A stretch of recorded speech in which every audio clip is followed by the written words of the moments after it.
ɛna sɛm no mato din sɛ nokore asubɔ a ɛwɔ Kristo mu. Amen. Nokore asubɔ a ɛwɔ Kristo mu. Hallelujah. Sɛ obi bɔ n'adwene mpɔ sɛ ɔba bɛdi Yesu Kristo akyi anaasɛ obi di Yesu Kristo akyi anaasɛ ɔbɛgye Yesu Kristo di a ɛsɛ sɛ wotimi ne Kristo ebenya ayɔnkofa anaasɛ ebenya apam ɛwɔ gye a wagye n'adi. Nanso yɛwɔ nipa bebree wɔ hɔnom a ɔmo tete nsɔɔdan bi ɔnom nso ɔmo agye Yesu Kristo adi. Nanso apam adeɛ ɛda hɔ a ɛsɛ sɛ ɔmo timi fa mu ɛma Kristo agye wɔn tum ɛma tene nyina timi wie pɛyɛ no. Ebinom deɛ ɛkonkɔn hɔ, ebinom nso ntimi wura apam no mu, ebinom nso so deɛ ayɛ bisi basaa. Medɔfo ɛna nkɔmɔ na mene wodi no ɛyɛ asɛmhia nti bɔ mmɔden sɛ ɔno bɛtena kɔpem berɛ a Kristo mu nkyerɛkyerɛ mede bɛkɔ na wieyɛ. Ɔbaa deɛ ɔnhyira yɛn daa. Amen.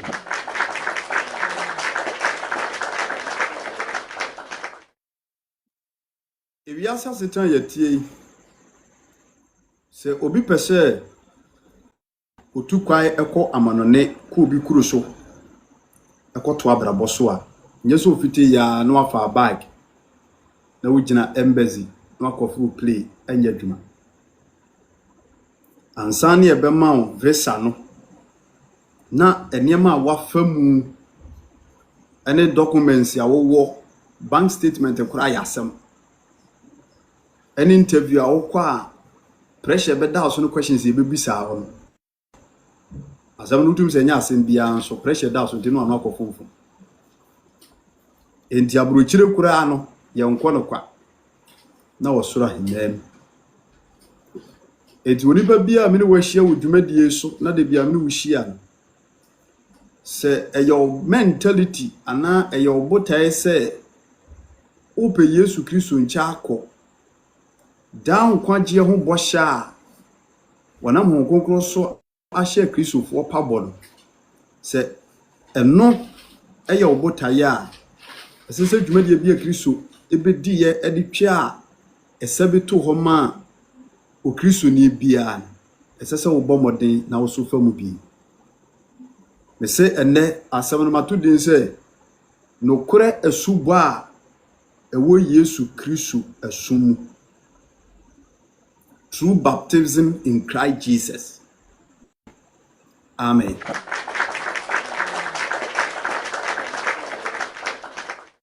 True baptism in Christ Jesus. Mami Ophelia, me pacho me jeoso. Radin Shaw. Me jiri Kristo adom hoye. Oba Jennifer, God bless you all. Richmond, God bless you. Dennis, Desmond Ofori, God bless you. Yusa, Radin Shaw. All life on also. And the likes in what form to Mompa one tape na Madaroma enkoso. Hallelujah. Said ye gusu edin komono. Ebrebiane, yes, true baptism in Jesus Christ. God bless you, Jenny. Ebrebiane nia Onyankopɔn esiesie ɛhyehyɛ ɛdema adasama ɛne wɔn a wɔgyinidi na ebere bi atwam ebere a wɔsoro Nyankopɔn ɛyɛ n'adwen sɛ wɔne adasama ɛbɛhyɛ ase anante atu anamɔ no yɛnyere nim sɛ Adam ebreki Onyankopɔn apam ɛma ayonkofa ne da onipa ene onyankopɔn ntem no Adam ne yere ese sa apam nti bone ko so a ma eduru baabi no onyankopɔn esan esiesie akwanya foforo de to ho ma nipa nti awonto atoasom no ana ebeduru yagya Abraham nti nipa nso ana onyankopɔn ye na adwene hye wonne nipa be hye ase aye apam bi ama enam so de nkwagye abre adasama nti se de yenyire nim no onyankopɔn efre Abraham efri na busuam n'agya asase so ka kire ne hye o manako asase fufuro bi so a eho okọ so hoho na daachi bia no saa asase no eba beye wone nasefo da agyapade a omo betra so afebo enti onyankopɔn ene Abraham hyase se omo nante sabre ni nyina na Abraham na oniba se de nyina nim abakosem no na Abraham eniba nanso no onyankopɔn aka kye ne se wasene mo ma ana mede asase a wo koso ene de wodi wani hunu ya ntami eba be ye wo no dia na de bema saa asase ne aye wo dia me ne wo pamapam bi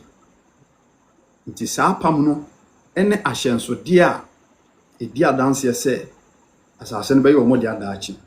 na aye me no ntama apamade a ebe ye awonto atoaso amen. Enti onyankopɔn ede twetiatwa apam eto ho ede ma ejapani Abraham titibrema asem na making those days ode twetiatwa apam eto ho ma ejapani Abraham wone nasefo a ebeba nyina yɛhwɛ ho asem kakra bi na yefiri ho no mu a na yate asi eye apam foforo a Yesu Kristo eba bi siesie edema me se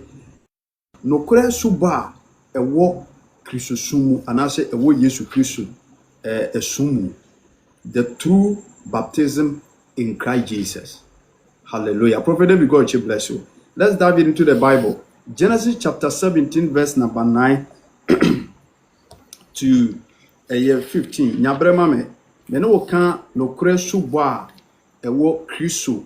Yesu mu so our life no so na wo hwam ya be kwacho bebre heaven kuro no a yepe mu akono ye nkohokwa enti onipa bia be kwacho our life we so se ubo Yesu Kristo din na o hwam na onya asuba eye nokura asuba ewo Yesu Kristo mu bia mesira wo manusia ana free sabre kopem se manu besie no bomodi ne tutumirika na etua na mo na enya nokura subo ni bi na wonso Yesu Kristo emma no anase abusua kronkron no epacho bebre watimi ahye no mo bi na daache okra nkwagye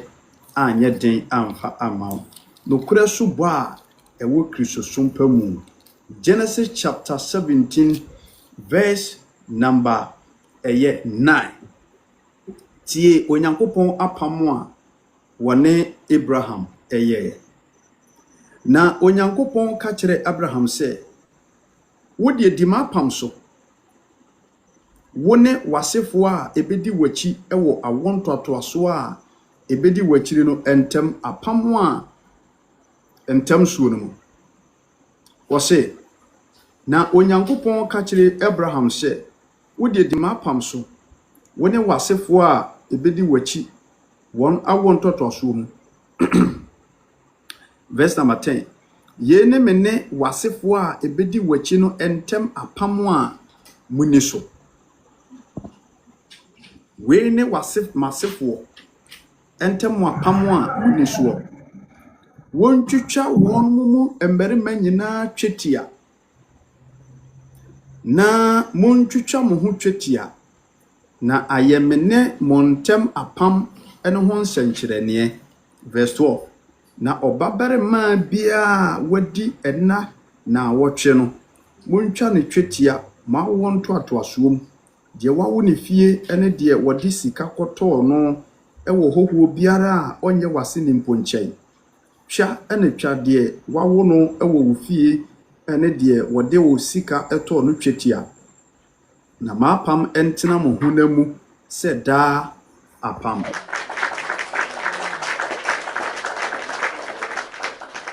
Verse number 15. Na onyankopon eka kire Abraham se wo yere Sarah de emfre no Sarah bio de mo mfre ne Sarah ase ne ohene baba. Hallelujah. Enti onyankopon ene Abraham eye apam no ano de twetiatwa circumcision eye aginaye se wei ne di adanse se daachi ensase eda ho nyina no de be ma wone wasefo sabra na Abraham onyankopon enna nante mfinhia bebre na wode saa kasa wei ekire Abraham no na Abraham wanyini pa olumai. Hallelujah. Bese me no wo kan okure esubo a ewo krisosumu asem ni besie no obehu ba bia amede ko enti kan ne krisosum anase nyamesom no onyankopon ene Israelfo no ebe nante no onipa a odi kai ene ne ya pam eye Abraham ana wodi circumcision law anase twetiatwa ema na se montwitwa mo hu nyina twetia efiri wo Abraham so ekosi wo mo ewo fie nyina de wodi sika akora ato no kora woye wakoa twa ne twetia enya ma wonto atoaso na mumu mpanimfo ne wo mo aye be wo mati oba nyina ne firi ne wo pani Abraham so en panimfo ne nyina muntwitwa na abofra bia ye be wodi bia nso edi na wotwe pepepa muntwa ne dua be ma fem. Hallelujah. And when Yankupon de ashede we ema Abraham. Verse number 24. Wash it. Verse number 23. Na Abraham fa neba Ishmael. Ene wana wawo ewo ni fie nyina. Ene wana wodi sika to won nyina. Abraham fie fu mo merema nyina. Na otwitwa won mu nyina twetia edano a sede onyankopon eka kire no. Na Abraham edi mfinhia edio kono enkono 99 years na otwa no twetia na neba Ishmael na wadi mfinhia dumiensa ana otwa ne twetia edano a otwitwa Abraham ne neba Ishmael twetia dano a na ne fiefuo nyina wona wowo won ene ewo ne fie ene wona wodi sika toto won ewo ahoho enche no otwitwa won mu nyina twetia eka won mo. Enti we mi ati ase se wo mo a titibire mu no onyankopon ene wo mo nante se ne manma anase ono mo nante na ono ma ya apam no twetiatwa apam eye circumcision ena odi gina so ene wo mo ya apam a ono mo nante a eye bosha wo share Abraham se asase eda wanimu yi wei ene agina hyede edi adanse se eyewo ene wasefo dia nti asase na mede ma de bema wo Abraham wo hu se ampa me bosha ma hyemo ene se de me kan meyenti monye saa de wi tronsam se ebra wo nyankopon de saa hyede we ema Abraham na Abraham ewo 99 years Abraham ewo 99 years shanan sumame ena ne ba Ishmael ewo 13 good years. Ishmael ewo 13 good years. Habere ni enyango Isaac. Dabi ni enyango Isaac. Ana onyankopon de apam we eto ho ma eye Abraham ene awon tontoso. Enti onyankopon kasa ene wo se abofra bia apam we ma hye awie no yebawu ni bia no wo ye be ma na wotwe pepepepepepepepe. Montwa ne twetia na omewura me osuru nyankopon apam a Abraham me ne wo apam no na omekem na enyense na hwade na enma yenhunu se waka wo Abraham wasefo. Amen.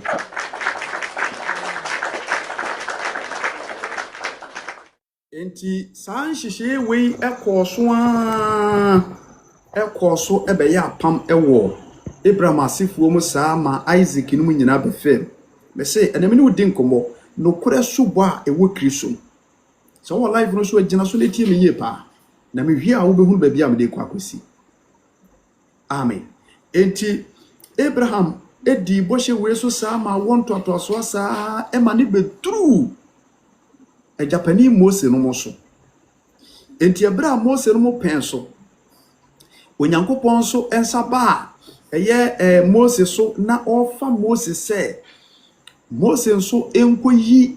ne man Israelfo emfiri Pharaoh ensam. Satam ni nyina ye twa Mose twati because abaya apama de ye wo be ma ne ye twa ye wo be ma ne ye twa na wo twepe ne ye twa ena Onyankopon efiri Moses ebra wo kodi awu dwane ko Midian asase so wo hono mo a Onyankopon yi ne ho de kire no ka je ne se ebra so se 400 years na so me kokko yi me man Israelfo enti wo Mose wo na mahu wo enti mesoma ama ko Pharaoh ho okwa aka kire ne se o ma Israel mabakan Israel emfiri wo fie anase wo asase so na omomesene enko eye baabi a ma kire no mo nko some ana Mose ye krado se obekọ suma no Onyankopon asuma no to fa na yere ene na ade nyina esi mu se okọ eye Egypt asase so na sede Onyankopon ahye no no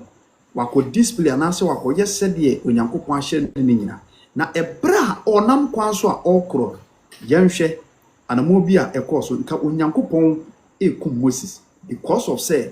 we na dwene say ne ba Gerson a na sabre no wawo no se ne papani na ompese obetwa abofra no twetia.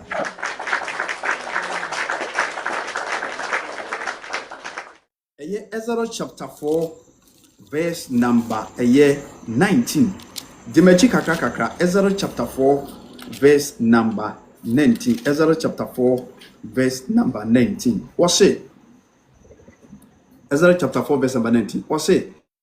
Na Ewrade ka kire Mose ewo Midian se san ko Misrim efrise nipa na wo hwehwe wo akun wo no wono awu na Mose fa na yere ene ne ma ade wonom tena afurumu so na osane ba Misrim asase so na Mose fa Onyankopon kuma ni kurai verse 21 na Onyankopon ka kire Mose se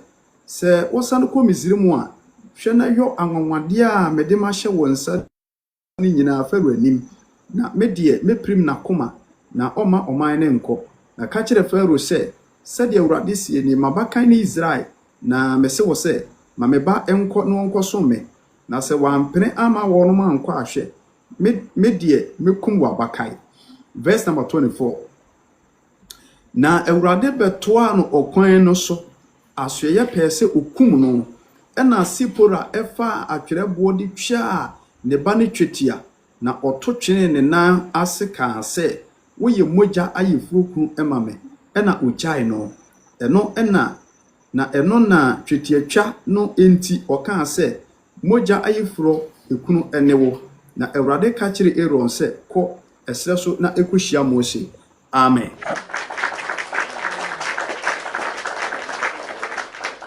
Wo hwe akenkan asem we ya ebra Mose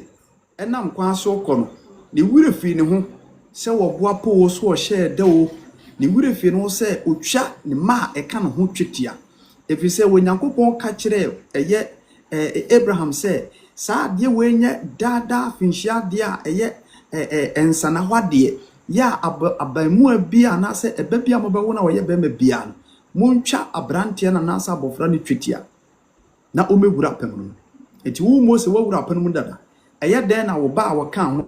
ho de on pese obetwa ne twetia enti ma Onyankopon bufu ya kenye Sipora enkasa abre no ka yante asempapa amfa Mose oni ne busua ho enti ntempa no a ena ne yere eye ntem etwa eye abofra no twetia circumcision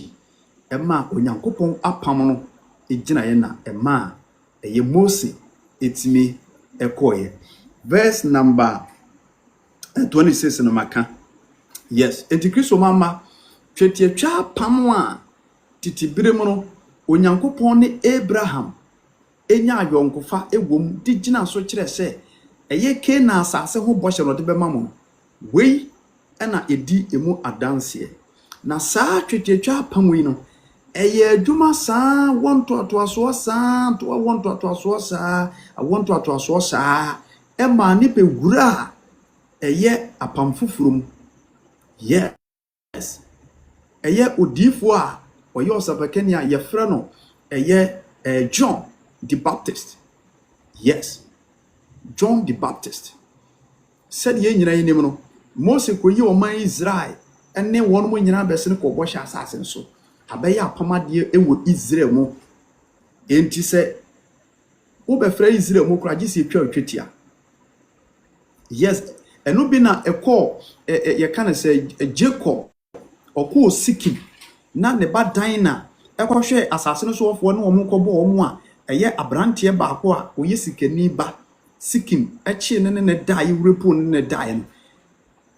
Jacob ma ne nyina bufui ɛna oh meja me obey me pɛ no me ne dae me ho sɛ wɔyɛ me so ne me boafo nti mo nkɔsere na awade na me nware dan na nanso ade a ɛyɛ Sikim yɛ no Bible say ɛbɛyɛ emranteɛ no yasɛ Sikim asɛ wɔn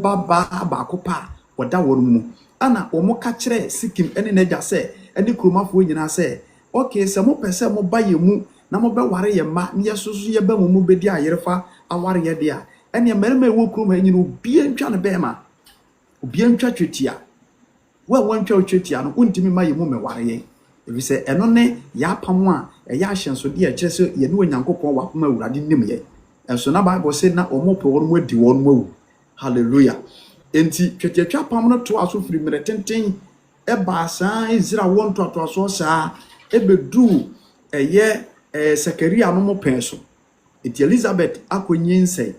sɛdeɛ ɛho bɔhyɛteɛ ama yawo ɛyɛ John the Baptist yɛnhwɛ sɛ ɔno nso saa apam wei owura mu anase wɔ nwuram ayɛ salvation wɔ dwumadi ɛna me ne wo edie no kura subɔ a ɛwɔ Kristosumu ɛho nkɔbɔ ɛna me ne wo di ma hyɛda na mde wakɔ firi baabi na sɛde bɛyɛ na bɛte twɔnsɛm ase ɛne deɛ mekan ase enti na me ne wo di saa nkɔbɔ yi. Luke chapter 1 verse number 57. Luke chapter 1 verse number 57. Luke chapter 1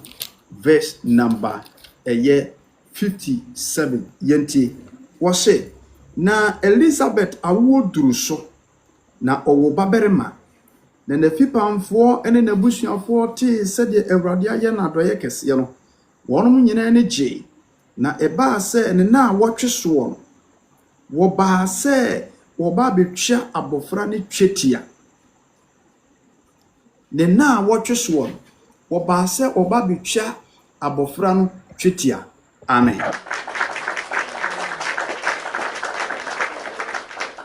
On se wo makai tetiapam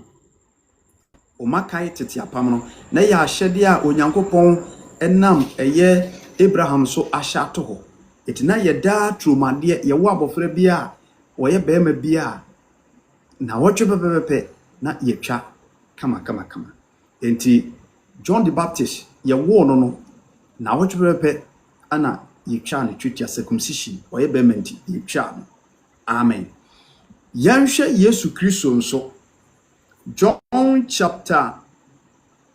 chapter 2 verse number 21. Yanhwe owura Yesu Kristo nso yanhwe se ono so wura twetiatwa apam no mu bi ana Luke chapter 2 verse number 21. Wose abofra ni din to ose na odi na wotwe a woreba betwa no twetia no wotu ni din Yesu sade obofo no kyereye ansana oba benyinsen ewo yafunu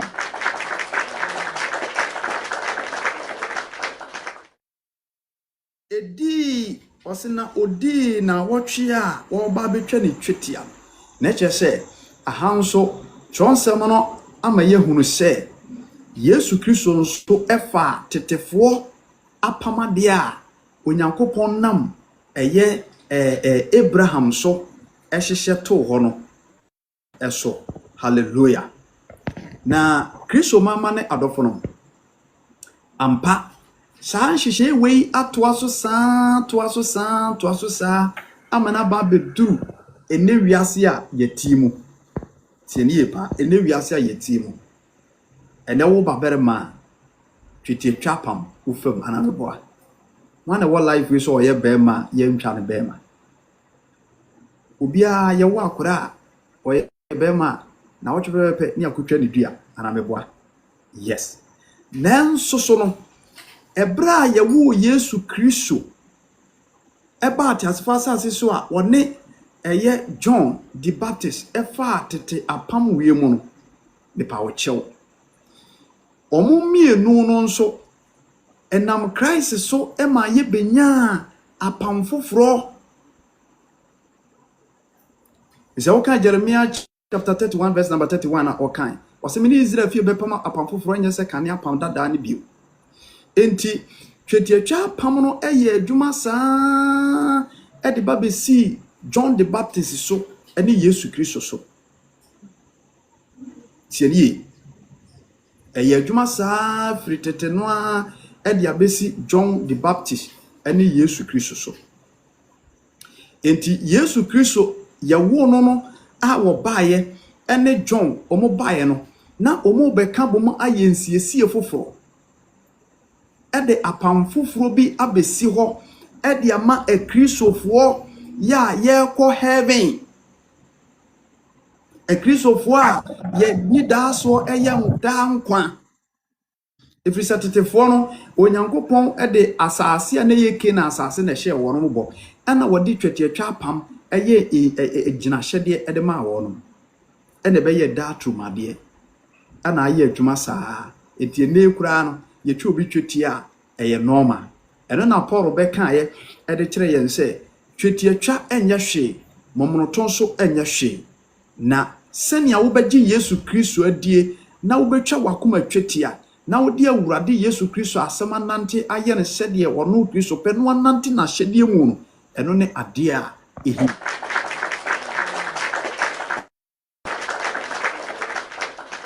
Enti enei obi pa obeka hye wabedi Yesu achi opa wo ntwa twetia ensehwe. Yes. Opa wo ntwa ne bema wade saa besum Kristo waji nsu mo subo enkwa ye ya woni awura oni problem na Yesu Kristo baaye no wone John abe create new covenant adie bi e de ato ho e de amaya ye pen Yesu no onipa bia mepaache obebre wo se wo pe owura Yesu Kristo nchen ahenie mu ho akọ bia no ese me no mi no se ye wura sa apam foforo wem wura apam foforo wem ye wura sa apam foforo wem me se no kura subo a ewo Kristo sum. Enti Abraham de na bana wiye Abraham de no twetiatwa pam no abana wiye Yesu Kristo ebe establish foforo through Christ one na anase Yesu Kristo mu na yenya Christianity. Enti ansana Christianity na ebe establish na etimia bie heaven krokwai e de amaye no Yesu Kristo eja nyankopon nam ne so efa John so ebe create new channel, new covenant e de ato de amaye ne a saa apam we so e na ye gina so afa so akọ onyankopon ti asefo nchen e ye bohye asase ne so ye bohye a wode ahye ye dankwa fa John 2:25 ye bohye wode ahye ye dankwa ye nya enye ke na asase ye da Israel fo hye so wo baabi no e na wode ahye bo e ye heaven. Enti obi a opese wo kokurukun kuma ye heaven kuro mu bia no esese new covenant we uwura mu bi. Amen.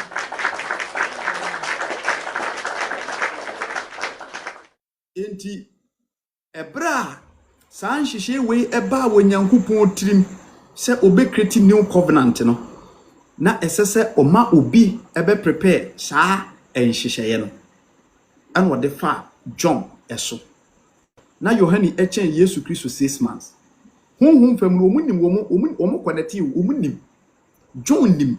Yesu Kristo so nim John cause honhom no omu connecti. Hallelujah. And the Bible say John Matthew chapter 3 verse number 1 yenhwe new covenant. Mama Agnes, good evening. Yenhwe new covenant no senia ete. Matthew chapter 3 verse number 1. Matthew chapter 3 verse number 1. Na John echen Yesu 6 months. Enti yenhwe senia twonsem no eka John ne dwumadie ya obabedi ye. Die enti na ye wo John. Ne dwumadie ne sei. Yenhwe Matthew chapter 3 verse number 1. Was na enenemu no Yohani suboni babeka asem Judea esra so se monsa kira moadwen na osoro ahendie no aben. Verse 3 we ne de odifo Isaiah kan ne ho asem se obi ne etiam wosere so se monsiesie awurade akwai moma na tempo ntene nanso na Yohani ofra yomanwe ntoma ena nwoma boso ebo na sene na naduane ene entuntumme ene ewiremu ewo ena Jerusalem fo ne Judea fo nyina ene Jordan ho asase sofo nyina efriko ne nkyai na wo ka wonmo bone ma wonmo bo wonmo su esubontene Jordan mu. Hallelujah.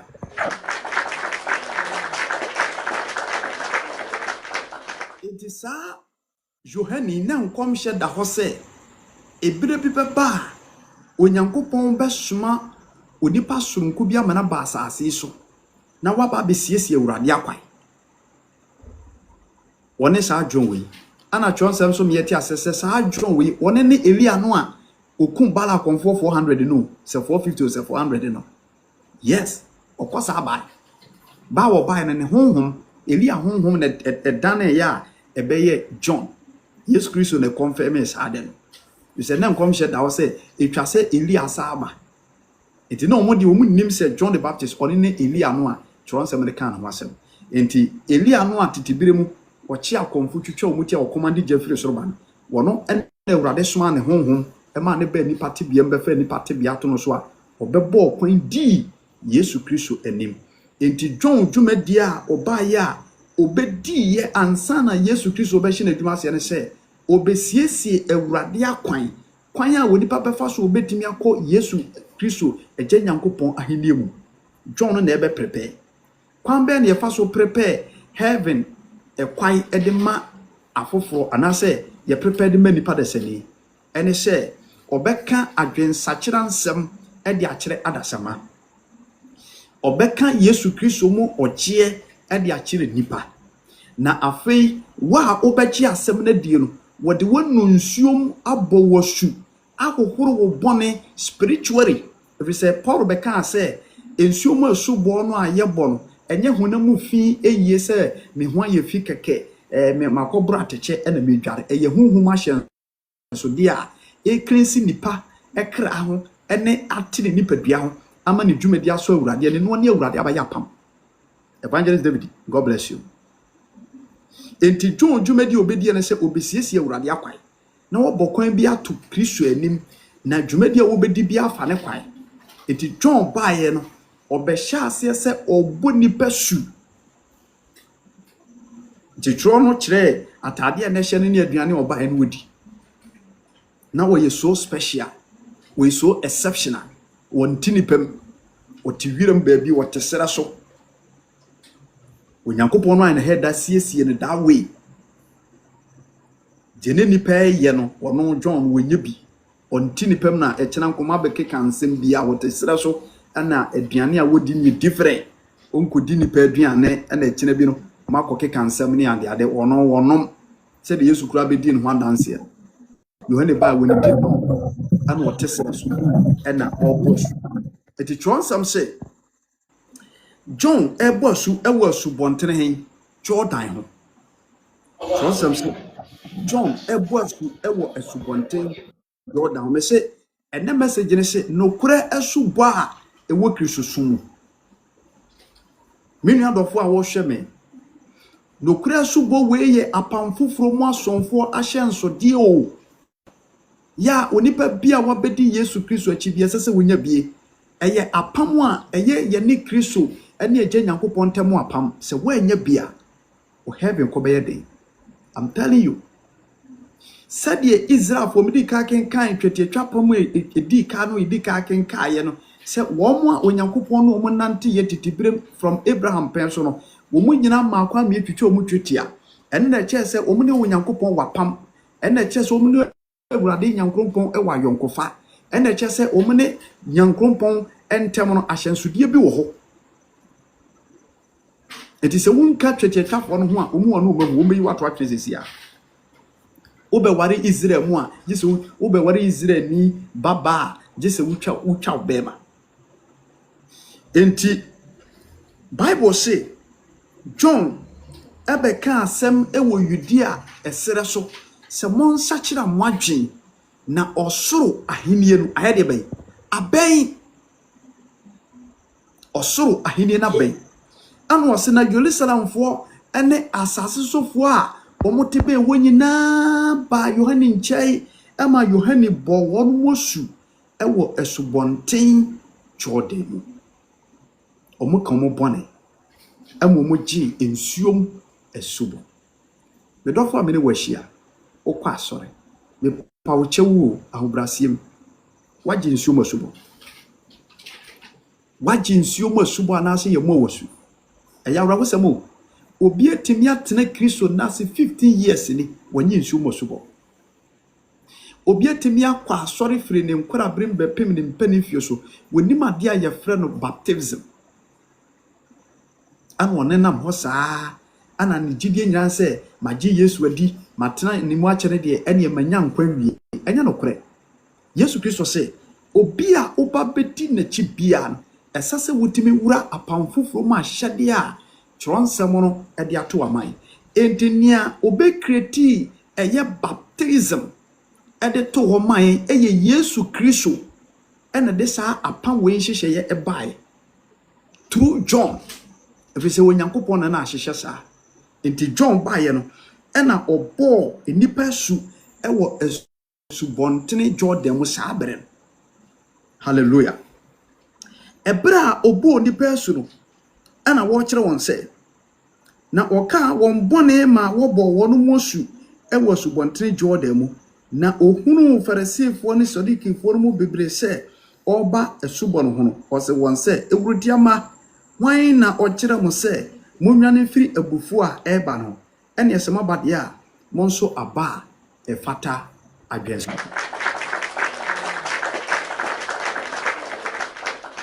onipa bia wo ba Kristo mu a se yedu ko nsom se yakobo wasu a esese wotime ka wo bone a wayo esese wotime ka wo bone a wayo ebra na wo wiase enema bia wo ye ya anko ye dia wo kai endie dia wo ka bia ensuom wo na sofo na bisaw na waka ni nyina na wasere ewo nsuo no dia ma na wabo wasu kama yenhwe ebra John ebo omanfo no esu a o prepare ekwan kama e dia ma Yesu Kristo abefa so no yenhwe Yesu Kristo no amu wono nso se oginsu masubo no bi anase wankwa gibe Matthew chapter 3 verse number 13 wase ena Yesu free Galilea eba Jordan ho Yohane nchen se omon wasu na ono de Yohane de osi no kwan se me mom na ehia me se wo me asuo na ena wo ba me nchen afedi omudi omu nkomo hey Yesu ni John omu ensuo no ho ena omudi nkomo ni mom John say owura ni mom na sasa me wo masu ebi se na John enim se ne Yesu Kristo otie Mr. Jomens, God bless you. Hallelujah. Na wonim said ye wote. Ana John say, me mom me John ena sasa wo bo masu. Anya wo na sasa wo ba me nchen ema me bo wasu. Me say, no kure esubo a ewo Kristosumu merafo yentu kwai enkwa brochire kwawo na se eye den kura se obi documents eye original na eye den so obi tama pass through migration how much more than heaven and how much more heaven yankwa heaven kwa enti mesre Kristo mama ne adofo ebia na wo life so bo homode pa wasafo bi obo homode papa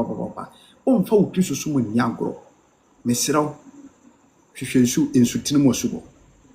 hwe Yesu Kristo mu asubo e fata na e fa ne kwai entra so refie wasa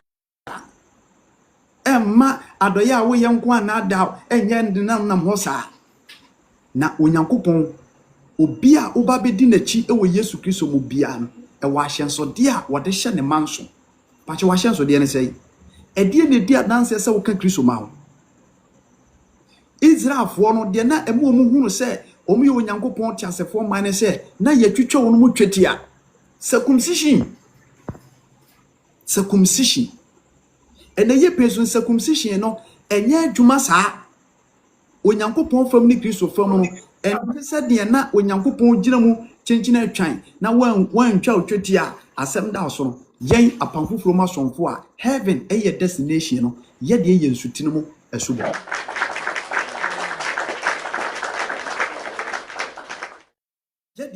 Yesu Kristo mu asubo nsutini mu asubo enti master no ayedi na chia wona cry Jesus yenhwe se ye bonasu a Matthew chapter 3 verse number 13 osi Yesu asubo ena Yesu free Galilea ba Jordan ho Yohane nchen se omunasu ena Yohane die oka osi ne kwan se mi mom na sese wo bomasuo ena wo ba mi nche verse 15 ana Yesu boa se ne sei die ma ho kwai na saa na esese ye hyetene ni nyina ma na Yohane ema no kwai na obo Yesu asu wieye no entemu a ena ofiri ensuo mu na hwe osoro bieman na ohunu onyankopon honhom se esane aba no so se abuburo na hwe ene bi firi soro ka se wei ene metoba osome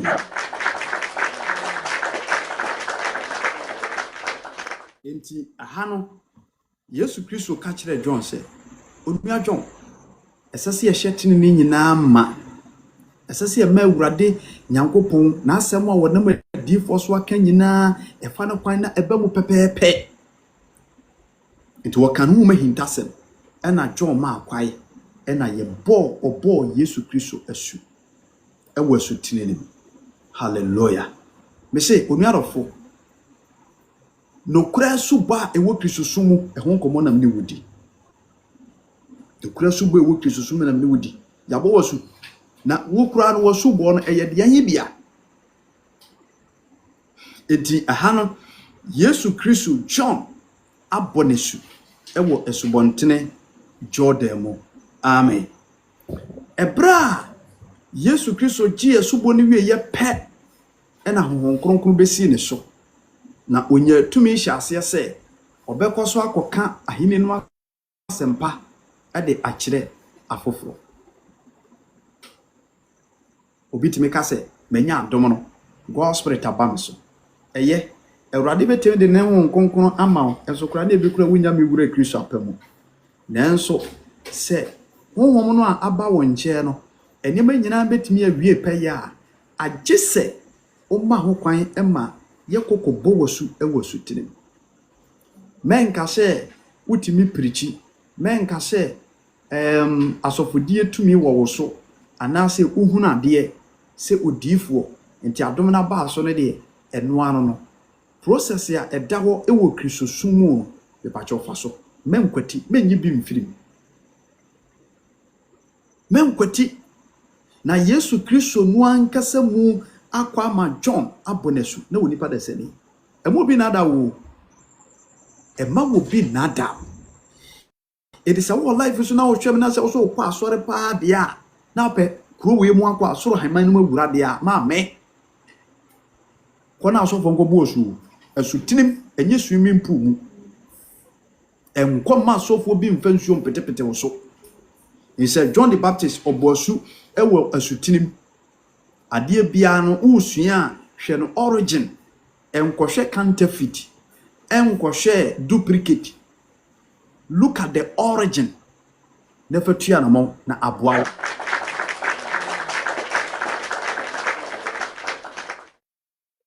Nokura subo a ewo krisosumu. Eno nkomo enene anadwi mene wodi. Obo ormo obeka se bia asem we so ne mfaso. Ewo so emfaso so pa. Se wantimi amfa process we mu a enya de se enkwagye no wobetimi anya bi simple unya. Cause woni kristo ni apam. Ya na o se ya na hye bibere adwene se adom no de beje na ya na me adom no menim de we nipa bi fa adom no fa. Adom no ne Christ you. Adom no ne Christ. Wo de ye nto aso. Enti ebra Yesu Kristo agi ensumo subo wie. Yesu Kristo so hyase se o de asempa ne nante. O de asempa ne nante. Esuafo e kan ho no mo kɔ no mo ba no mo hyase se o mo preach.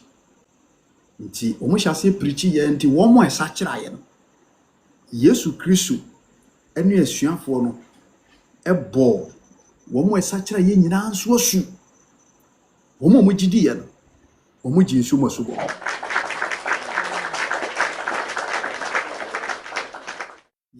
John chapter 3 verse number 22. Ebra Yesu Kristo agi nsu mo so ba ono so started say woka Onyankopɔn ahini no asempa a kyerɛ no. Onipa bia wogi Yesu Kristo asem ni di ye bia no. Ono so ma kwai e ma ye bonasu e wo asubontenim e hye Kristo di animonyam anase e hye Onyankopɔn edini mo. John chapter 3 verse number 22. John chapter 3 verse number 22. The door for our life also wagin su mo subo. E gaso nya adum no onkonkona ba so. No nada. God spirit bit ma ba mu. Nanso said ye Yohani Yesu Kristo ka chen say esese ye hye ni nyina ma no. Yesu Kristo na spirit ni wonu mu dada wo. Tumi ni wonu mu dada. Enso wose said ye be ne be hye tini ni nyina ma nti ma ho kwai. Eti nsuma subo no na abe replace twetiatwa apam. Abe replace twetiatwa apam. Amen. John chapter 3 verse number 22. John 3:22. Yanhwe. Wose na wenu machi no Yesu ene nasuafo no ba Judea asase so. Na wone wonmo ne tena ho na obo asu. Tie o. Wone asuafo no tena ho na omo asu. Na Yohane nso na ono nso ebo asu ewo Aino ya eben Salim. Efiri se na asuasu pi ewo ho. Na woba ho ema wonom ebo wonom asu. Yesu Kristo agi asu ensumo asu ba wie. Wono so e de asempa ne na. Enti wo preach a wo kasa adwensa kyera nsɛm no nyina enipa bebre esa kyera ye no. Ana wo tua na mon e ba Jordan wo sa be preach ye. Ana wo mo masakra nyina ba ne nkyɛn. Ana asuafo a wayi won maka no ho no. Wo mu nyina bo chidom. Ana wo mo bo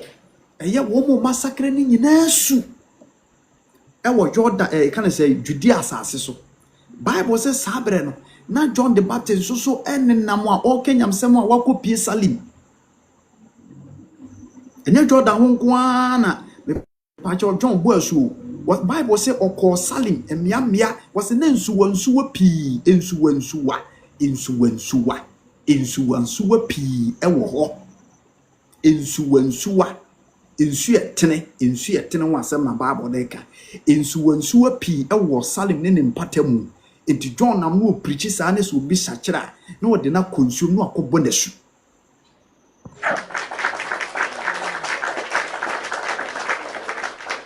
Na so agi Yesu Kristo de na wo aso dem anu ama sofo kwadwofuo bi asansu agu kapum anu wo de apetepete so. Sister, hey, why you ready so obeko heaven? Hey, Asamo. Why are you ready? Why are you ready? Obi why are you ready? Biano. Wotie de Awurade Yesu atwere wo. Anya ma asem na making Awurade asem na making God. Nsuo mu osubo. It will be our person only Christo nanti na unya nkwaje ma wo kira daachi bia no. Esese asore na wo koro ye du ko nsutinim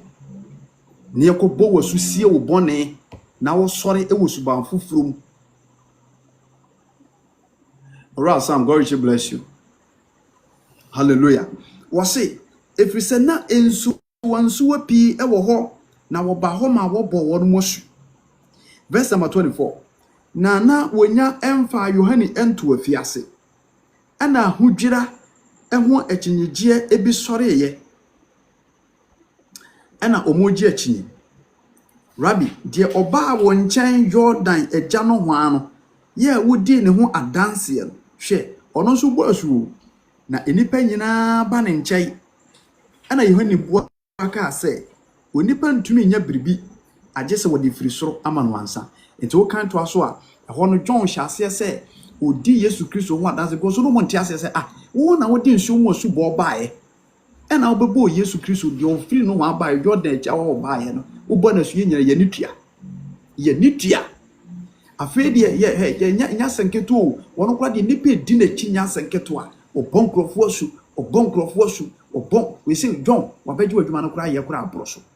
Nti yesi ye be ka kire wo. Ɛna John ka kire wo sɛ embo ma na nya monwanwa na we medical kan ho asɛm dada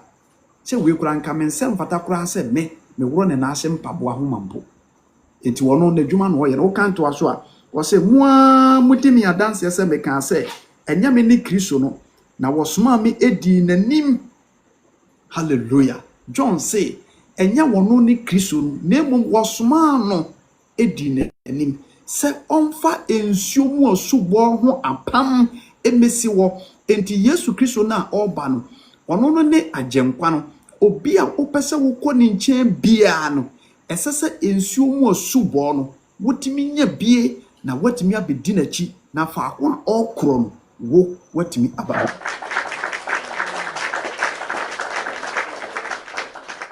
Verse number 34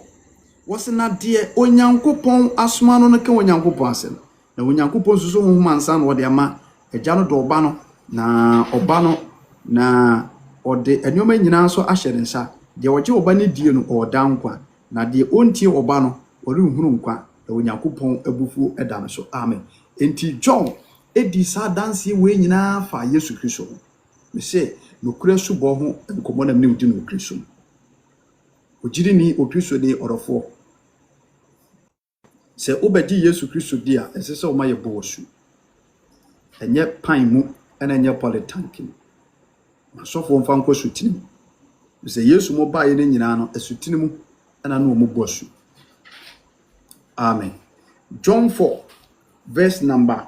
1 wose na afei Awurade hunu se Farisifo ate se Yesu enye asuafo bebre na obo nipa pi esusini Yohane no nanso Yesu no amu de na omosu ni bi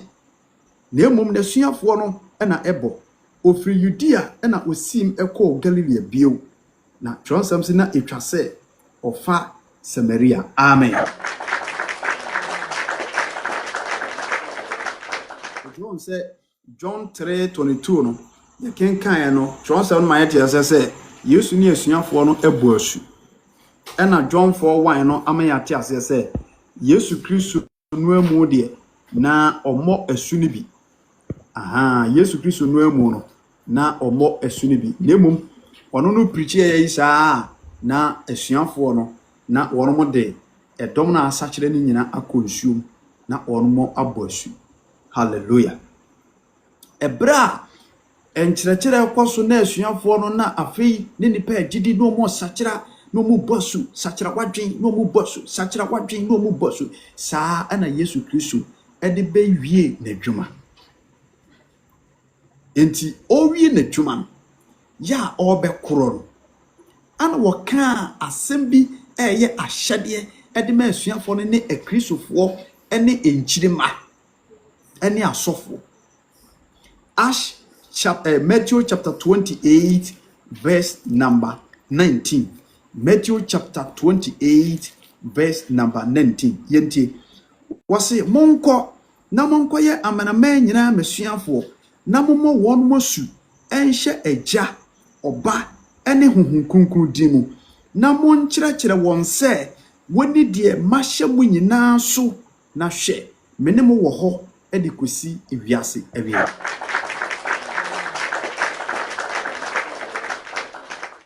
Sister, mama, brother, ti asema me pacho bibiri Yesu Kristo eka kyerɛ asuafo no we ahyɛde o wɔse monko ɛyɛ command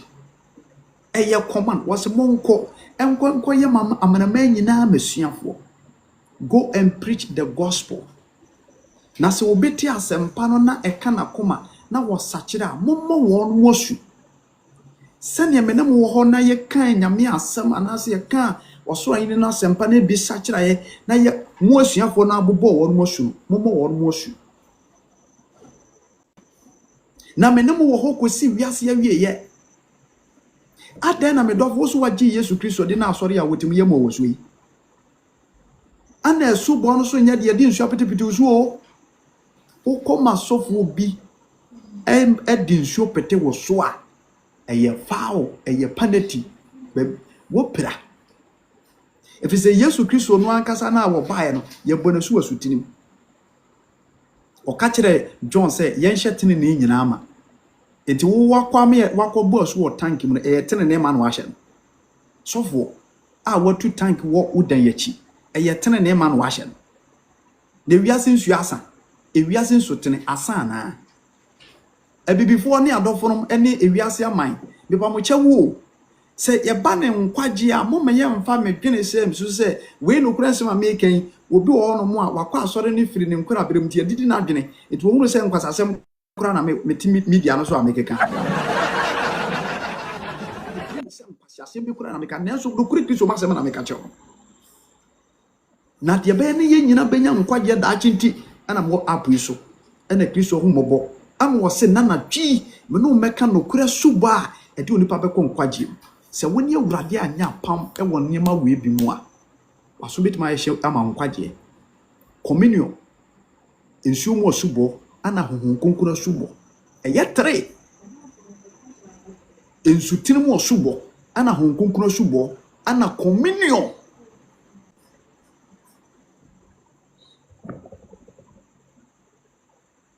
Amen. Enti na de me na wo ka ensutini mu osubɔ ho asɛm. Enti ye master no aye di n'akyi no wogye asubɔ ɛwɔ sutini mu. John the Baptist ana onyankopɔn fa ne so ɛde asubɔ ebetim hɔ yentie die. Enti Yesu Kristo ɛbɛbɔ suo no. Yesu Kristo bɛgye nsuo mu asubɔ no wanyini. Na wanyini. Ana wogye asubɔ wie no wani asuafo no so koto asempa no so asuafo no so eye adwuma no ama wo mo so agege abobobobɔ nkrɔfo asu asuafo no nyom nyina agege asubɔ ɛna wo mo so aye adwuma no ti Yesu Kristo ebefi wo mo nkyɛ akɔ ana ɔse monko wiase nyina akɔka asempa no obegidi a momo no wasu ɛnhyɛ wo ba ɛne nkonkunu di enti sɛ obegyi Yesu Kristo di sɛ kim sɛ mene honam ntua na mo obiem me kra nkwa me na aka wo wiase nyina be dem ho mbɛwurade ɛsɛsofo de konso nkɔbo asu eti sɛ wagye Yesu Kristo de na asofo entimi fa nkonsuo mu a mesraw dwane ɛkye kra nkwa ɛna asofo bebrebe ɛnkyerɛkyerɛ asubɔ ho asɛm bio because church no ma biebie ne nyina ɛyɛ yenkyeni wo kra nkwa de ehia no tinyade so obe preach about baptism ho asɛm akyerɛw preaching fa ho nkyerɛw okra na ati mu no emfa ne ho onwene wo ho usika a wo bere mogya ni enya no enu bi no pe bia die ana sofo nika ana sofo ba bia wote ana sofo esese ne ma no ye tie ne hwe wo mo ye ntua sofo ka na apɛ ho quotation na ode aba nti bosumi bia wo sika ye de kɔ sofo nkyɛn bet wo kra nkwaje on se asubɔ no on kan ho asɛm wo de waka ho asɛm.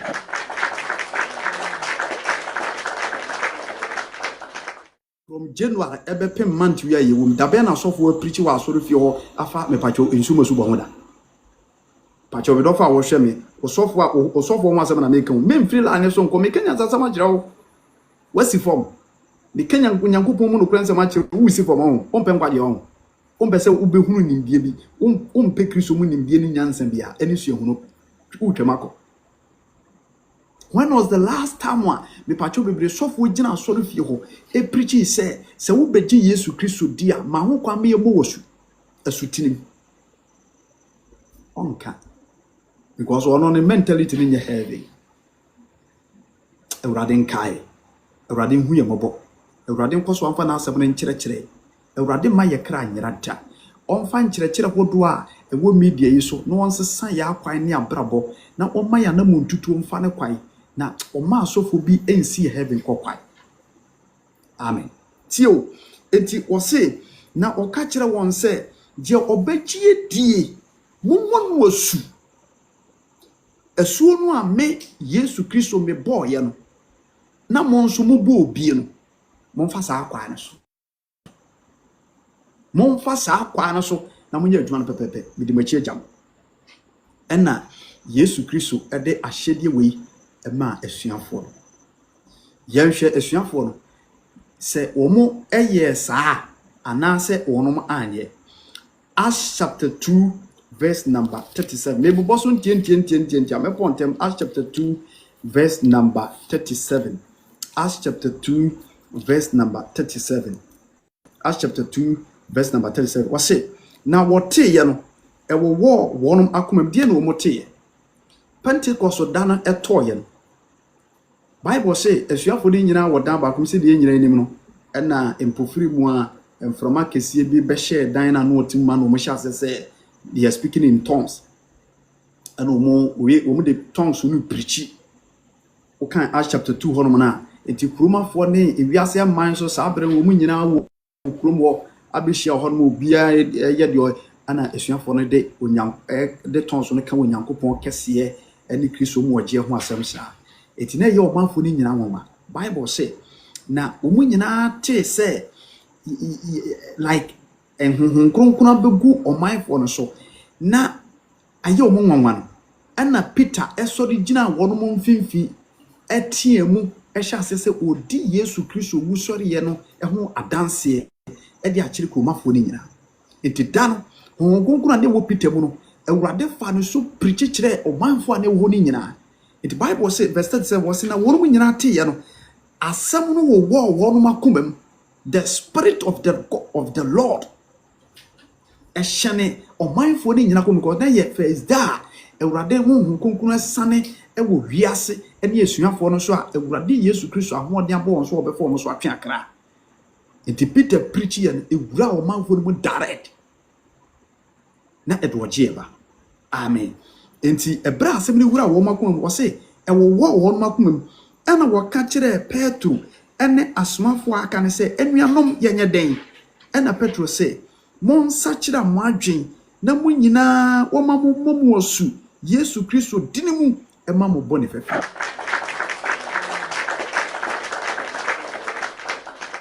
Enya sabe na Peter kai was a mon omu bisa esuafo ne se yenye den ena Peter se mon sachira mo adwen na mo ma mo ho kwan na ye mo osu enhye Yesu Kristo dinimu e ma mo boni fefe. So the essence, the importance of giving baptism, and I say, a sign of bonifefere, forgiveness. So boni bia waye biano ye do wura nsuo mu yi wo piese kimwa e hohoro wo bone ne wo mra to die nyina akọ na asabe ya ahyenso de e de ama wo ene wo Nyankopon ntem through Christ. Was yenye day was a mama ho kwan na mon sachira mo adwen na ye momosu enti so oni pa sachira na adwen say woni Yesu Kristo benante oba bedi Onyankopon chi a the next thing for that person is to get baptized. And kasema ji Yesu odi na oti baby na ye mowosu. You are wrong. Ene na woda sote woda de mu a eti Kristo mama ne adofrom ebia na me se wakwa asori ya che so for mfa we no nchira without baptism and holy communion and spiritual baptism ya honhon kronkron no sane wa miensa eno na eboa onipa desani o Kristo ni guarantee wo if say God spirit no honkonkron subo na be ka kire say eno na betena wo mu a emu agya abone yo. Yes, because we go on my waje hunemu subo awrade honhom ntini mu ntimi nya mpana twen otimi oda subo dua waje hunemu subo God spirit ye honkonkron subo no onya bi enti ipata oda so twetwe waje nsuoma subo God spirit no a eye honkonkron subo no ebinya meremu eno nti oda so ye masturbation oda so badwaman oda so twemanso oda so yaka oda so kwaduro so ontime nhya no ho so wasa ye kromfo onsa nka no kore etiniama wiemiansa e very important esutirimu osubo honkonkron subo ansa na awurade pro ho communion da ko me no ma be ken no so ho asem etinade eye nsutirimu osubo ho asem ena me ne wodi ho nkobo se wo ye ogidi ni ye Kristo na wa life so me sirawo ahobrasiem e pa che obere. I do respect you. So what will be dear? Fine. But it's a winya bidia. Pacho. Ya kran kwaje hu hia. E mane nkachi ansa. E mane nkachi. Meni sofo kwadwofuo bi achi. E ma wo kran kwaje mwo. Pa sori a omoje ensutiri mu asubo ton. De kobobi anase obeba no kwari girifo oba yebebu osu. Ye boss so am waka asori ni ye no nyina ye Kristo adwuma amen.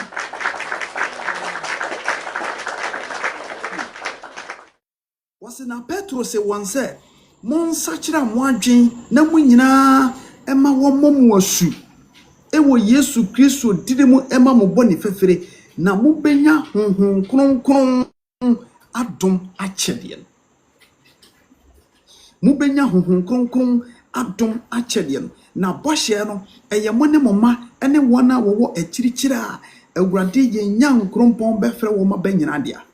na odinsem bebre ka ho edi wonu ma danse etu wonfo se moma wonye mo emfiri ene abusuan kontonchie mo ena wona wode ofeso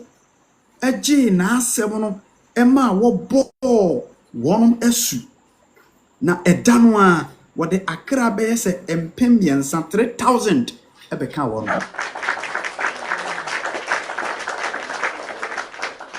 wana wode ofe agi asem na jese subo kra nya force ye nhye nipa dabi emo bi mfonso eye free will asmesi ekobo esudia ene mame so me no ahwe na dabi sisimu ansa sisimu se woni awurade na ebe nante enti on sisimu enye wo hya so demu no bo moden se obesisimu won se esubo na me kwa akwaje no me ni Yesu na ebe nante akosi awiye hallelujah afei se God bless you Spyro esuafo no Yesu wo achi a ewu sori achi a wode saa ahyede no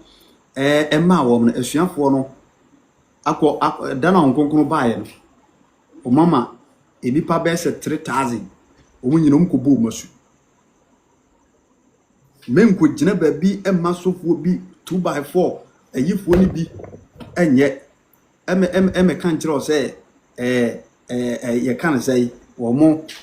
so bo masu enti ye sumi pu asem esuafo no de omu ko nsuom esutin ko bubo mu nyina su ka babo na ne said the babo na twere na ne ya justify na wodi yankanko hallelujah ebra esuafo no afei asempa no guso a ekoso asemana ekoso afei na omo tre afei no omo ayehi ewo oman nim Jerusalem nem enkura atwa ho ahia na Yesu ayebo na se niyanko no na enipa bi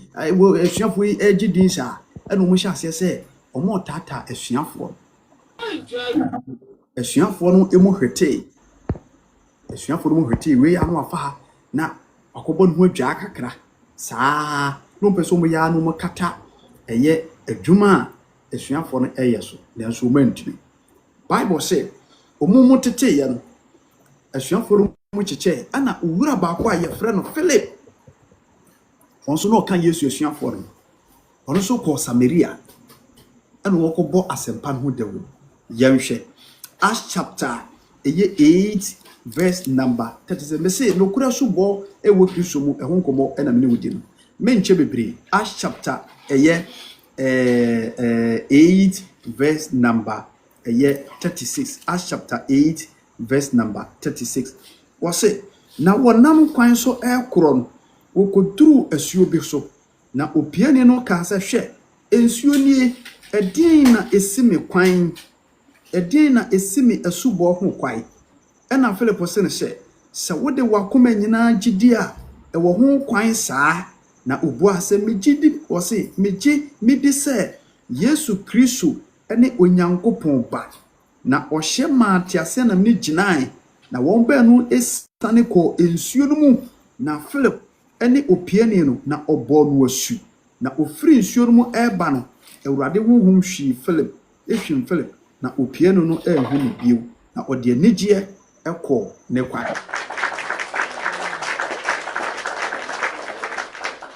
Onyankopɔn tumi yɛ kɛse o Philip akɔ Samaria akɔka Onyankopɔn ahene no asɛmpa ɛne ade ama owura bi nso wɔne Ethiopia ni different ni bi nso kokohyia no kenkan Isaiah homa no ayi saa na wɔn ne twe Philip kɔ hɔ ana okubi sase na de okenkan na wɔte ase wɔne din ko sɛ ɛhwanya ana ɔkyekye mu na Yesu ho asɛm ana ɔka Yesu ho asɛm kyerɛ no wɔse na sɛ de wɔsi preach me de ɛne na kyerɛ sɛ Yesu no wɔne ne nkwagye wura no wɔse ai wɔse di ne simi asubɔ ho kwai Philip ɛde pa na ezi kura me kura esimi asubɔ ho kwai the Bible so mu duru ensuo bi ho wɔse ensuo na da hɔ yi ensuo na da hɔ di ne simi kwai Philip wɔse ensuo nie ɛne ne mame mfa nkɔ na mkɔ bo asu ana ɔbɔ opiani na su ɛwɔ nsuo na nya nsuo ɛtaa hɔ ɛna nya nsuo bi a gu tankim ne sɛ wo life no so a be extra careful na wa mo obi amfo ankɔ pum ɛpo nsuo ɛntene hwan wa mo obi ankɔ bo so wɔ tankim sɛ ye bu nsuo gu tankim ye tue ɛmɛsene nkɔ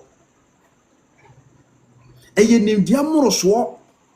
ɛna abrofo ne nipa bi di ahye o madwene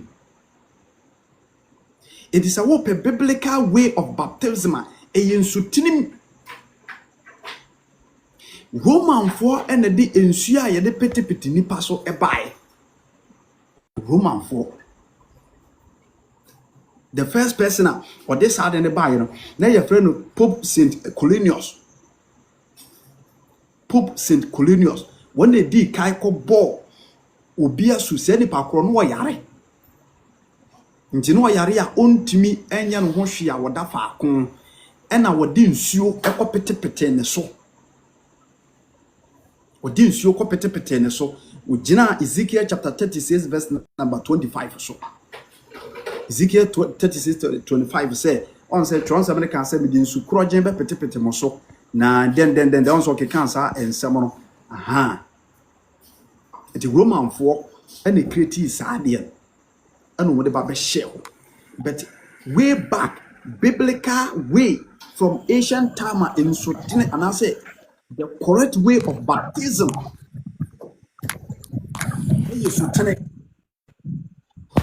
it is all life no so now wo ye Kristo ni na wo pe Onyankopɔn kye akopa de Yesu Kristo betwa asato ho ene na bomodin diso enkofolo abrofo no ene nipa bi o makoko school o mu nimde no o madwene bi o mu wo e ma ne mesisiw eye wo nkwaje ho asem na me ne wo ka Philip na Yesu Kristo ekwaje asubo eye kan se o mu bo asu ewo eye kan se Judea asase so nyina Philip was there na Philip bo asu ni bi eti Yesu Kristo wo achi ne nti Philip ekotu tank akobon krofo so Yesu Kristo wo achi no ana Peter me pache okotu tank akobon krofo so wo ya no mutimi ka say ena nsuo ho odene ana saa tam ne bere bi atwamu na nsuo ho oden ena mfa nkosia ana den ana sese o maya ma sese abeyas ay ade da ho ana ya peti nsuo saa ya peti nsuo so ya de bu kapu no omo springing saa springing gu nipa so ya bomosu eja oba ohunkrunkrun din ya bomosu ehye Yesu bimu ya bomosu saa obu okura na su bonkra na yesu mutimi ehuri etreja ebi mo su bo mu huri treja boja fruma saa na odimika no huri atra eje so utimi huri treja no ya bowasu obo so ya de to table so ni atwa wachi ma saa na wachi na mpapa ya yesu wabowasu we e wo bible ti sai adoforo antichrist aba wiase o enada sum bebere wo wiase o enkyerɛkyerɛ bɔne bebere wo wiase o ogidi ni awo life no so o kristo ni a mepa kyɛw wo hwɛ me ebia na wate kristo ho asɛm wagye awurade adi esubɔ ho akoyɛ asɛm mehyerɛ wo entwɛn ma na nya nsa wo twonsam sɛ ka wo bɔfo wo man tiblim ansa na damɔne na ba oka wase ena abrante na no san sebia no so no se wanye esubɔ enso no okɔ heaven anase okɔ paradise medofo na eka ni dwa e wo life so satan na Yesu Kristo no mu nsɔre yo na Yesu Kristo mu nsɔre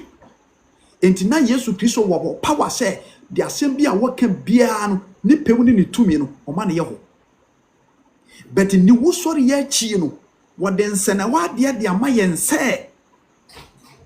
wote asase we so no sɛ wa amagye Yesu Kristo ani sɛ kinkren na wɔno wa amaya ama wasu a asɛm to wa ɛwɔ nko a wasɛm omfiw wɔse ka wofo ɛwɔ mranti birim ansana na bɔn entiment na wasa nyanhwɛ ha ɛna woda yaresabea aka wo home baako pɛ ama wawuo no afei na yɛmfa nkoto yɛmɛsɛ nsuo ɛmfa mepetepete so ɛnyɛ dwuma yɛde nsuo no pete wo so a ɛnyɛ dwuma ipakyɛ rutumi to homa no ɛnyɛ dwuma me se nokura so bɔ a ɛwɔ Kristo so mu ɛna me ne wodi ho nkɔmɔ esima me ka nyina so light no man esima me ne wo ka nyina no ɛyɛ ensɛm a ɛwɔ tworo kunkun esima me ne wo ka nyina no ensɛm a ɛwɔ tworo kunkun on sɛ me mfa ma dwene nkan bibia hallelujah afei on sɛ Philip akobo opiani nasu wonim sɛ sɔɔro ane yɛ frɛ ne Paul ɔno so gye asubɔ yes ɔno so gye asubɔ na ansana meka Paul de no he ma mefa we ntwe sɛ on sɛ akoyɛ nchi wahye sɛ ɛsɛ sɛ yɛbɔ nkora asu anase ni kwanse yɛbɔ nkora asu ana wonye ho akyinye da ho minim sɛ be kura mi life no ko obi wɔ life no so go bisa sɔfo ntie ho kwanse yɛbɔ akora asu anase ani kwanse yɛbɔ akora asu enene asofo bi ni akyekye sabakafo bebebe an nkora yɛ mu omasu akora bi abebo na asofo no mu ombobɔ nkora asu ni nyina wunim ba abro mu no makeka de omo pa Babu munti asere nyɛ sɛ wako Bible school sɛ wo life so na wo hwɛ me a tie enkyerɛkyerɛ a me de ma wo ni ɛnyɛ bɔne sɛ wo bɛbɔ akora su da bi sɛ wo bɔ akora su a ɛnyɛ bɔne yes bisam sɛ adentia mamenkan quotation we nkyerɛ the book of Psalms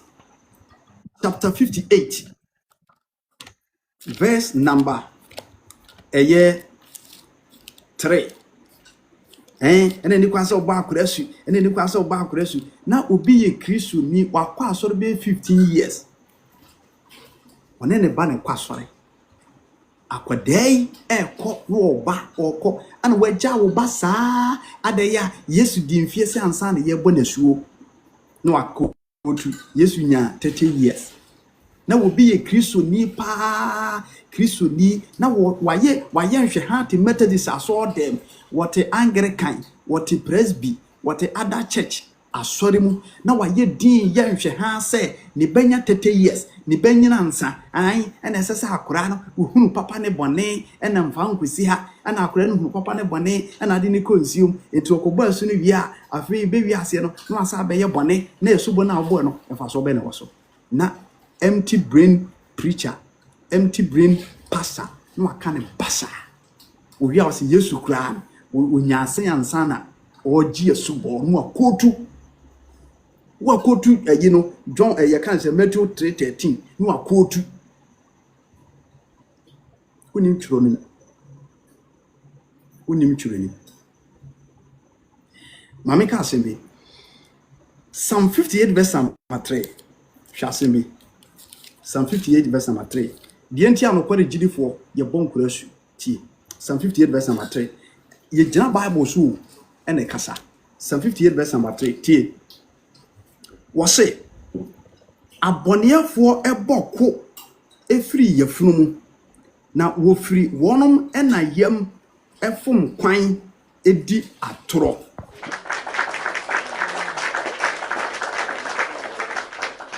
wonom bro etese wo bro na otese ahurutia sotifo a wasi naso entie ntafo yifo ya woyi wode ho ne so me verse nkwa na mepe wose abonefo boko efiri yefunu mu wo firi won na yemu efom kwai edi atro amen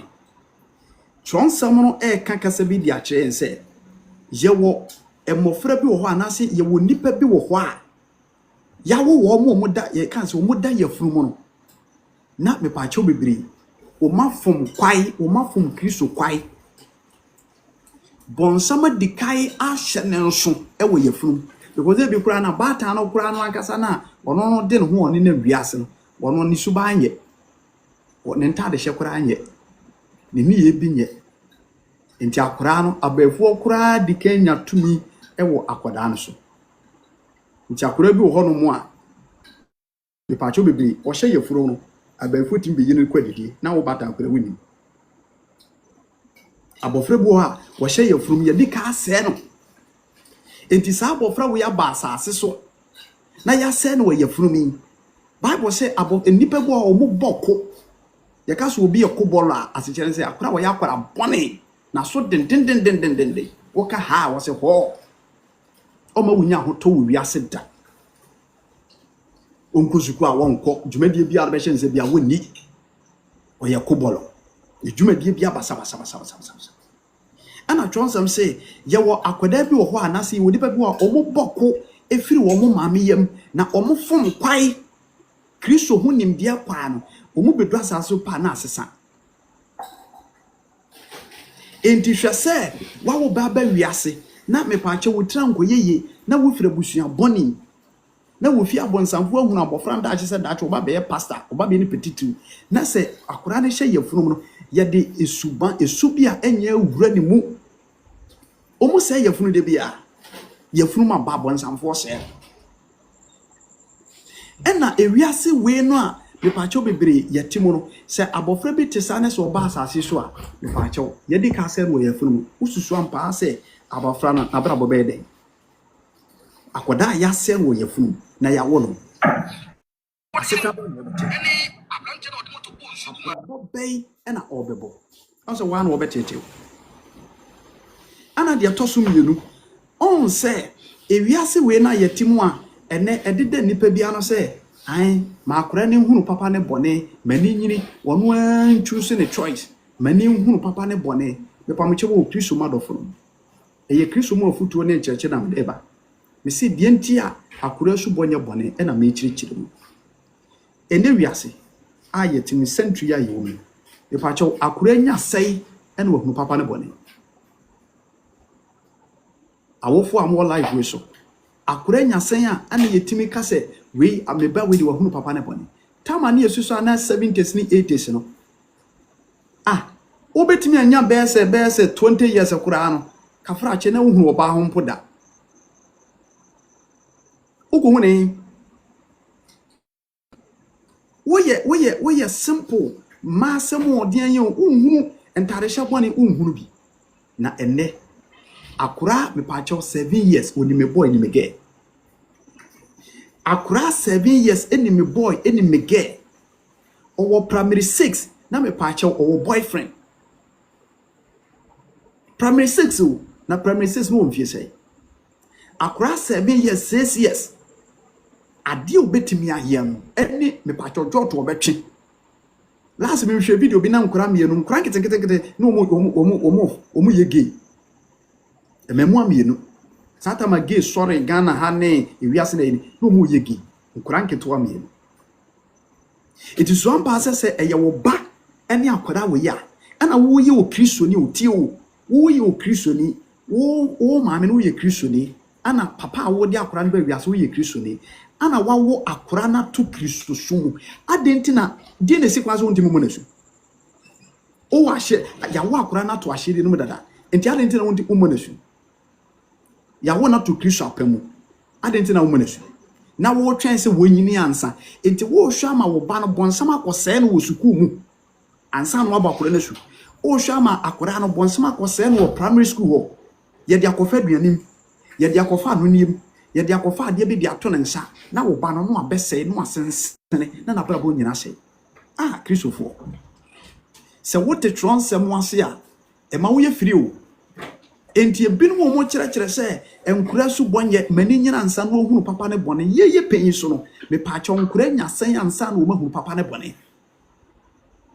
wo wasoma wo ba sɛ onkoto ade mra no no na akodi sika no abetwa nkontompo aka kyerɛ wo sɛ sika na yera na akora wo wiase hwempani nsɛm ma bi aye wo mo hwempani nsɛm ma bi aye wo mo de se yɛhwɛ TV so no beauty contest ne wo mo toto dwuma yi sa talented kids hwemkora nkitinkiti bi o talent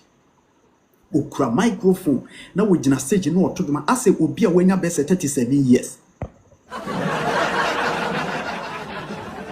peninse bi ne enyema bi ne ntade bi ankura na hyehye e de studies ne enti wo tra wa ma wo ba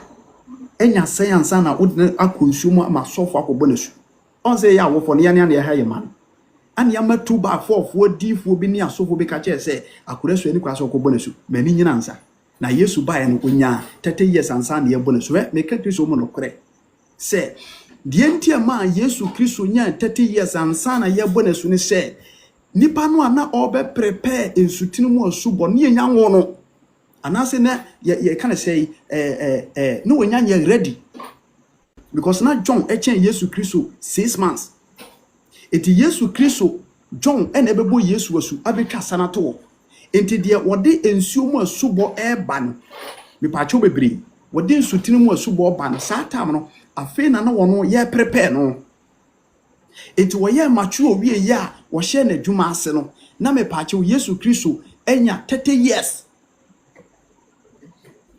na Yesu Kristo enya 30 years enti John hye na dwuma ase se wo boss no na afi na Yesu enya 30 years ena ma Yesu ko ya okobosu enti Yesu Kristo ji asubo ewie ye no eno nkyere ye nse ene se wo wa akwada maninya ebia 18 20 30 years ansa na de na koma Nyankopon se Yesu Nyankopon me de na ba Yesu momo na su nhye Yesu dinum eye wrong Abraham bidika kenkan twetwapam Abraham Onyankopon na ne di kaye apam twetwapam Abraham ene Onyankopon ye twetwapam na Abraham 99 years enti adena after Abraham wo mo ebe ne nyina no me pa cho wo manya 99 years ansa na yetwa botwetia na Onyankopon asem hye se omunya me pa cho bebre wan ko ye kana say na wotwe ne yetwitwa botwetia omunya 1 week ya yentwa botwetia na ya anka se ene Abraham na twetwapam hye ase won so satam na Abraham abakokora 99 years into onipa bia no nya 99 years ya yetwa twetia ada ne ye de yenye sa wo ye be ma wo life no so na wotwe 8 days yentwa otwetia ona wo nyina no wontwa awde enti Yesu Kristo mu asubo no ayeka ho asem no odofo so wo ye baatai na mepa wo chew wo ba masofo bi nka nkire wo se ma akwada ni nyini wo hunu papa ne bone bisa wo se ene wiase ayatim akwada nya sen ansa no hunu papa ne bone. That's the question bisa sofo busa sɔfoɔ no sɛ akwadaa nyasan a ɛna ohunu papa no bɔne dysentery akwadaa nyasan na ohunu papa no bɔne eti mu obia na ada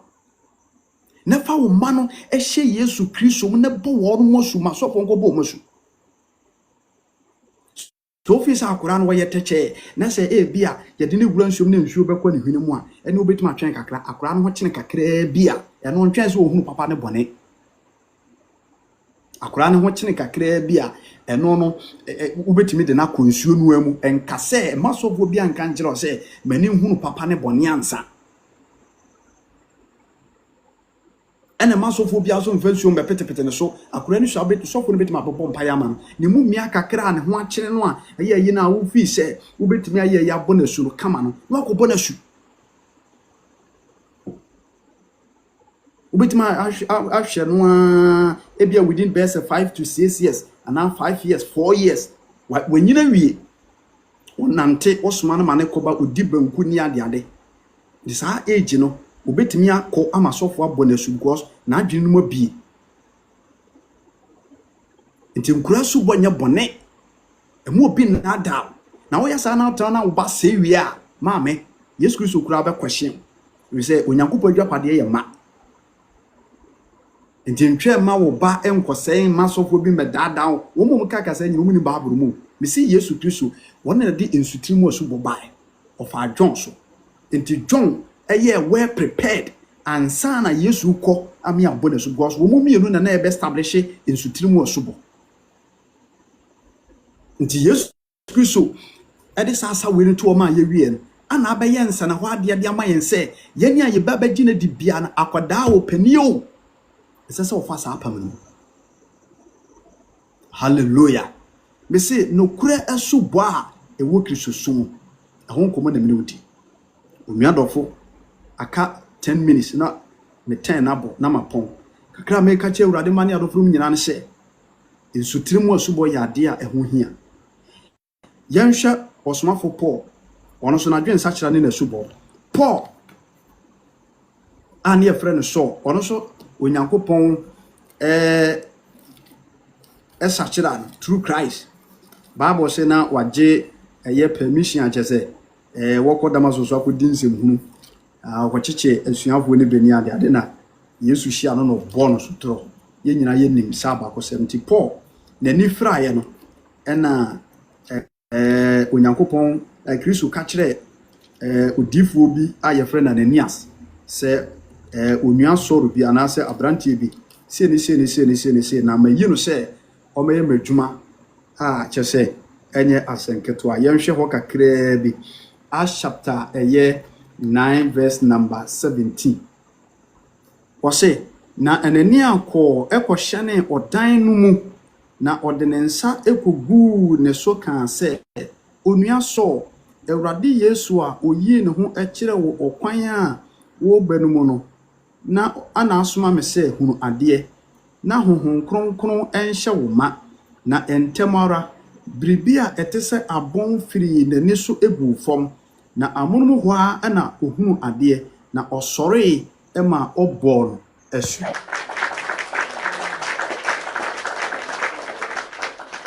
wahu afei mi pa kyɛw ɛyɛ Paul ɔno nso n'asu bɔ no sɛde ɛbra wɔne Kristo nya nkanta no kyerɛsɛm sɛ otuanamɔ ɔtini bi sɛ sɔre kɔ kuro kana sɛ Ananias nkyɛ Damascus hɔ na ɔkɔhyɛ dɛm mu ana ohunu ni sɔre mu sɛ ɛyɛ owura bi abɛbɔ mpa ya ama no ana onyankopɔn so ɛde Kristo ɛde ho asɛm kyerɛ Ananias ana Ananias akɔe ana ɔkɔe na ɔsɛ onua sɔ onyankopɔn Yesu Kristo a oyi ne ho adi ɛkyerɛ wɔ kwan so a wɔba no sɛ hunu adeɛ na Bible sɛ Anania de ne nsa egu Paul so ana ɔbɔ mpae ma ɛdeɛ bi turu kan bi efiri ne so yɛ dɛ egu Paul ɛni so tete no n'ani so tete ne pɛ ana twɔnsɛm sɛ ɔsɔreyɛ ɛma yɛbɔ na su wei na nipa bi di akɔhyɛ sɛ amunmu hɔ a ɛna ɔbɔ ɛyɛ Paul wasunti that means nsuo bi na ɔmo sese gu ne so ɛna masa wonim baabro mu a tum Bible matum eya dia da wo se so obiti Yesu Kristo dia yemmo nasu enhye Yesu Kristo dinim esuafo ne asomafo na betwa sato ho John abetwa sanato ho Yesu Kristo ni asomafo na betwa sanato ho anu ma kire ya na mo wo se media me de tank munsuo ena hwan ena hia asore dem ni afaka ni ye de nsuo agum na ye pitigum so ni bomu asu ehye agya oba no nkonkron din ni bomu asu enye nsuo mo so boa they are deceiving you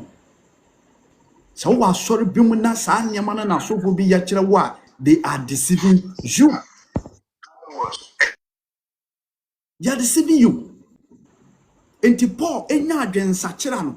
Tronsam say osore ma yakobo na su anani asese woni huna de na hon konkron hye oma enti yakobo Paul wasu nyina no na honhom na dika woni paduam wo jinsu masu bo wie ye no ana God spirit ehye asese eyi ne ho di asenka dwuma eyi ho di ono kra no Paul kra woje ye ka na say ensu masu bo wie no otena nani asemo ncha yo omu training no osomwe Paul yempabo nani asemo de tutu mpabo kire no saa kire no saa amansana wotimi antiese akoka ahini no asempa ama na asem no se de onyankopon tumi etie no afa Kristo mo so ama na ye adwuma nti Paul sakira ye ne yefre ne so wajinsutin mo subo wajinsutin mo subo enye tank mo asem ena enye cap mo asem ena enye maabo asem ena enye mahuri jabi asem ebu okra na asorofo bu okro mu boneke dudum kani afo o boneke anadwo o se ye babu mu nyina mo su de man me mani nyina aso dem ho nyina na o medum light ni nyina na o ma boneke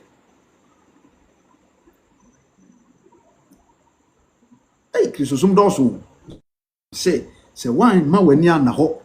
na wan hwehwe no kura subo wo Kristo mu a hwebe ko be de o se de me pa chew akwantuo eye obi man so kona fom saa na me pa chew hebe kro na fom okura subo ho asem na me na woka ma yen kan asem kitua bi ewo Acts chapter 16 verse number 13 and so Lydia and also the same thing as 16:13 ma pon wie Acts chapter 16 verse number 13 was na homeda dru ye no ye firi kron mo ekwansuo bi ho ba bia Yesu se wo ya asoro ho na ye tena ase no ye kasa kire ma ya na wa behia ho ni nyina na oba bia ne din adi Lydia ya wotom tankoko ewo tritia kuro no mu no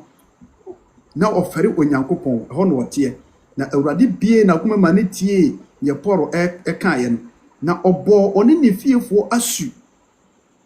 ono so sakra ono so agensuo mosubo esu tini mosubo die esuafo no twa asato no no bi no mo follow ye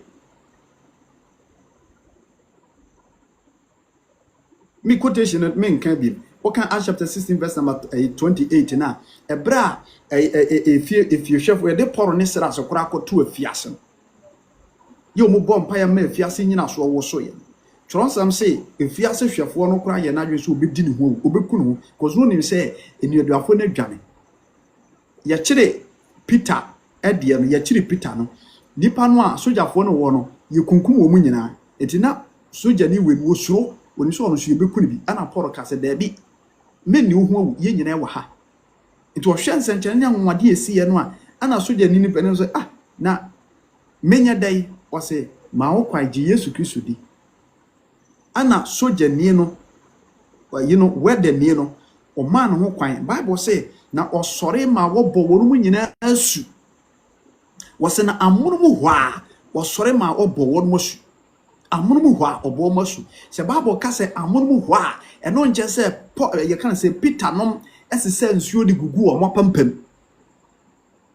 eye instant te se nansan ye koye program last year ye koye street evangelism ema nipa da brese 20 something esa chirai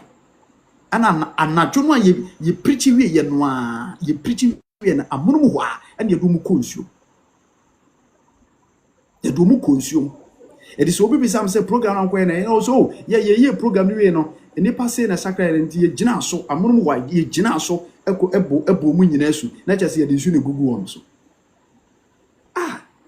emu obi mfa wiase nyansa ne common sense nada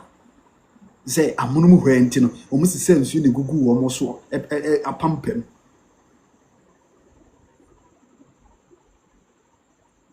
ya do konsuo nye de wura nsuo no ye sie wo ni Yesu Kristo ye pagya wo ya pagya wo ni Yesu Kristo wo no nyam suban foforom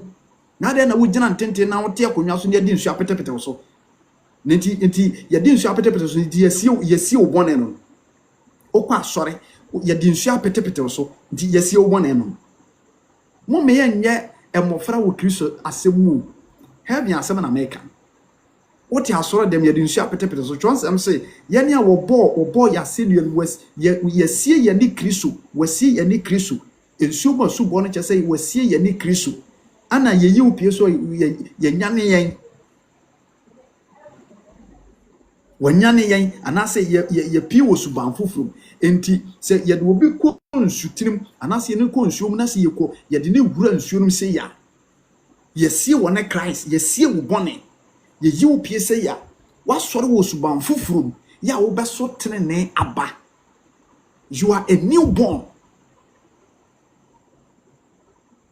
ana also ti asore dem won ye de cap ana ya besensuo ni apeti so si ya na ya ye o sei ni ya ye o sei eja wo ba ho konkuru de ya bo asu amen we nye nsutirim we nye asubo a ede ni pekọ nkwachi enye Kristo mu asubo papa ede ni pekọ nkwachi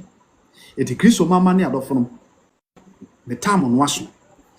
kakra maka nyina we maka me difiri no ho a me difiri tweti atwa pamu na maka bepem sabre tweti atwa pam no Onyankopon de ma Abraham